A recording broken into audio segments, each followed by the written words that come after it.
یہاں ایک باغ تھا، یہ جو سلام گارڈن والے ہیں حاجی عبدالسلام صاحب کا باغ تھا، تو نور الاسلام میں میرا بڑا یار تھا، پچھلے ضرور فوت ہو گیا ہے، تو ہم بچپن میں چھٹی کر کے نا اسکول سے تو آ کے باغ میں کھیلتے رہتے تھے. اور زمانہ پتہ ہے وہ گلی ڈنڈے کا زمانہ ہوتا تھا، گولیوں کا زمانہ ہوتا تھا، باغ میں تو یہی کچھ ہو سکتا ہے.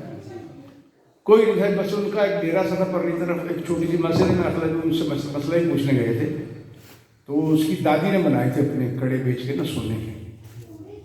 تو میں اس زمانے میں ٹپے پہ آتا ہوں، اس زمانے سے چھجو کی نظر آتا تھا ہمارے گھر سے، یہ باغ کے سفیدہ کے درخت وہ نظر، ہمارے گھر اونچا تھا، اس سے اسٹیشن نظر آتا تھا. تو اب تو پریشان ہو گیا، بلکہ میرا بھائی میرا بھتیجا ساتھ تھا، اور میں کہتے تمہیں پتہ بھی ہے کہ نہیں؟ منو نہیں پتا ہوتا کہا بھائی، کہیں گے ٹھیک ہے ادھر ادھر ہم گھومے ہوئے نہ آئے گا تو یار اسی خدا دی بارگاہ کے سچے ہیں نا، آئے تھے ہیں نہیں ملے گا کہا روٹ جائیں گے واپس. لیکن خدا کا فضل ہے، اس کا کرم ہے، اس نے منزل پہ پہنچا دیا. اور الحمدللہ بڑے درس میرے بڑے چلتے رہے نا. تو اس لیے میرے دوستوں التجا اور اختصار یہ ہے کہ کسی نے کہا نا گزر تو جائے گی تیرے بغیر بھی، لیکن گزر تو جائے گی بڑی اداس بڑی بے قرار ہوتی ہے. تو اس لیے زندگی کو بے قراری کی طرف نہ لے کے جاؤ، چونکہ ذکر خدا قرار عطا کرتا ہے، اور قرآن نے اس کا فیصلہ کیا ہے. ایسے نہیں کہہ رہے ہیں، اللہ تعالیٰ نے کہا الا بذکر اللہ تطمئن القلوب، کہ خبردار تمہارے دلوں کا چین یاد خدا میں ہے. یہ 10 منزلہ منزل میں نہیں ہے، مارکیٹ کے بنانے میں نہیں ہے، مارکیٹ کے بنانے میں نہیں ہے، یہ ذکر خدا میں ہے.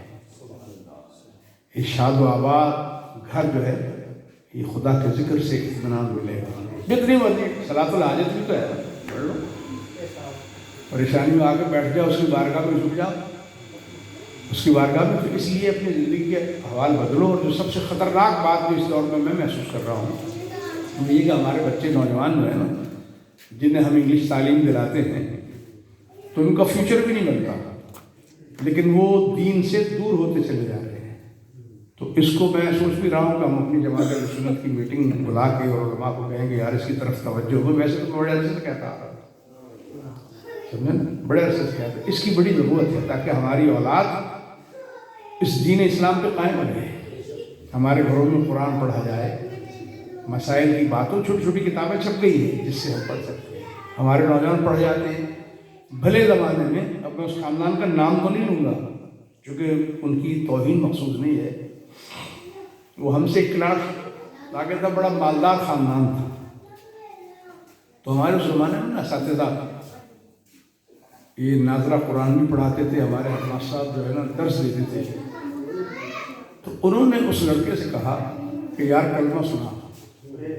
کلمہ اس زمانے میں جب ہمارا میں 6ٹھی 7ویں میں ہوں گا، 8ویں میں ہوں یہ ایک آدھ کلاس کا، تو اسے کلمہ نہیں آیا تھا.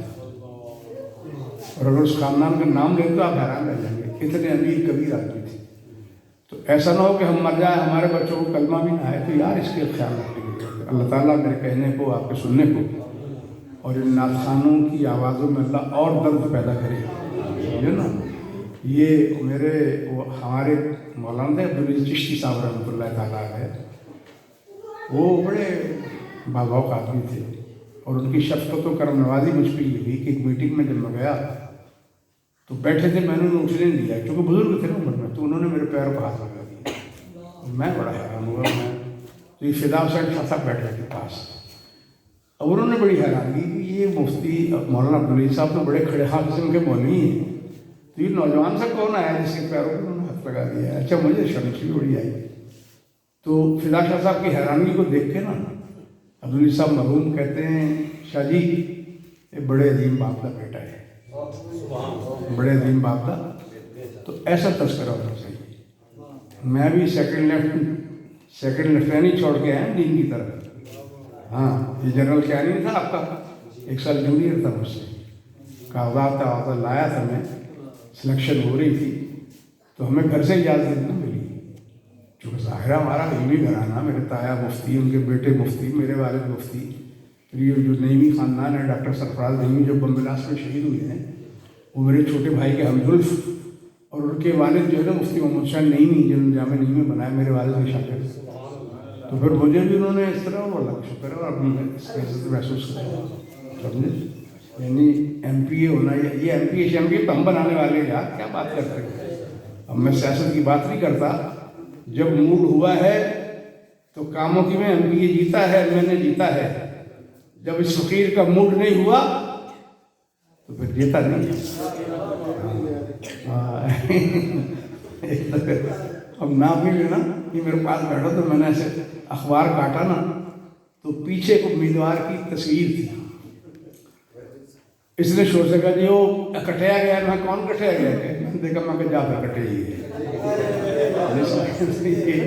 اس لیے خدا اور رسول کے وفادار بن کے رہو، اسی میں عزت ہے، باقی چھوٹی موٹی کمیوں تو سرکار جو ہے نا دور کر دیں گے۔ ایک آپ کو بات سنا دیتا ہوں، پر گناہ پہ دلیر نہیں ہونا آپ۔ میں جب گزر رہا تھا نا وہاں سے، تو جب پہلی دفعہ میں گیا، یہ جب بات کا انہوں نے ذکر کیا ہے نا، تو میری بھی 3 دن یہی کیفیت رہی کہ یار میں کہاں اور مدینہ کہاں۔ اچھا ایک بات اور ذوق کی سناؤں آپ کو، چونکہ ہم یہاں سے جدے سے مدینہ جا کر اترے، اب ظاہر و سرزمین مدینہ تو تھی نا، تو زندگی میں پہلی دفعہ ایک خیال آیا، میں نے کہا یار یہ ڈھول کی تھاپ پہ لوگ بھنگڑا ڈالتے ہیں تو کوئی مزہ تو ہوتا ہوگا ان کے تحت شعور میں، تو یار سرزمین مدینہ پہ ہم پہنچ گئے ہیں، تو آج یہاں کہیں کوئی ہوتا نا تو پھر اسے کہتے تو ہم بھی پھر جو ہے نا شکرانے کے طور پہ ناچتے لوڈی ڈالتے کہ حضور کے شہر میں آ گئے ہیں۔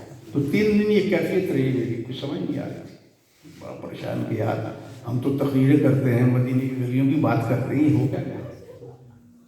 تو پھر ایک دن مجھے تشویش سی ہوئی، اور میں بارگاہ رسالت مآب میں جب حاضر ہوا تو مواد شریف کے سامنے کھڑے ہو کے، اچھا پہلے دن تو خیال یہ آیا کہ میں کیا کروں، تو ایک غزل کا شعر تھا میرے ذہن میں، وہ آ گیا، وہ یہ تھا کہ تم کو بھلانا میرے بس پہ نہیں ہے،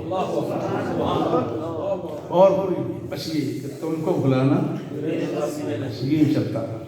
ایک نازل صاحب کا بھی شعر آیا سامنے کہ ایسا مجرم ہوں کہ کہتی بھی حیا، یہ 2 چلتا رہا۔ پھر وہ تیسرے دن میں نے کہا یا رسول اللہ مجھے ایسا لگتا ہے کہ میں شاید مسلمان بھی نہیں، میرا تو ایمان بھی نہیں، یہی کیا ہو گیا؟ مطلب انقباض ہے، طبیعت میں بند ہے، ساری صلاحیتیں سلب ہو گئی ہیں جیسے، یہ کیا ہو گیا؟ وہ پھر تیسرے دن جو ہے نا میں وہ گزارش قبول ہو گئی، پھر وہ سلسلہ شروع ہوا، تو پھر ایک اہل دل سے میری بات ہوئی، میں نے کہا ایسا ہوا ہے،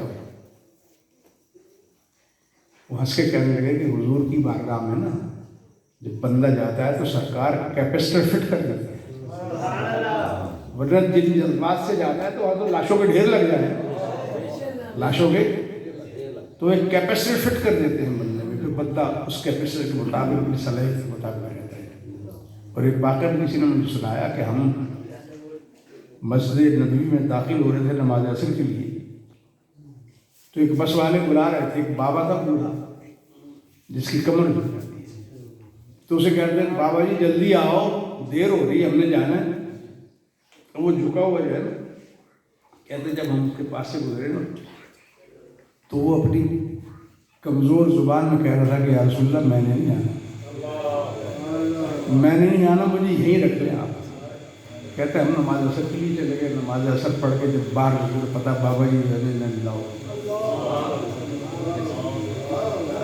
وہ بات ایک تو نہیں ہے، اس لیے حضور کی باتیں اللہ تعالیٰ میرے کہنے کو آپ کو سننے کو قبول فرمائے، اور صاحب خانہ کے گھر میں خیر و برکت نازل فرمائے، ہم سب کے گھروں میں بھی جتنے حاضرین محفل ہیں سب کے گھروں میں فضل رحمت کرم کی بارشیں برسائے، سب پہ رزق موسر فرمائے۔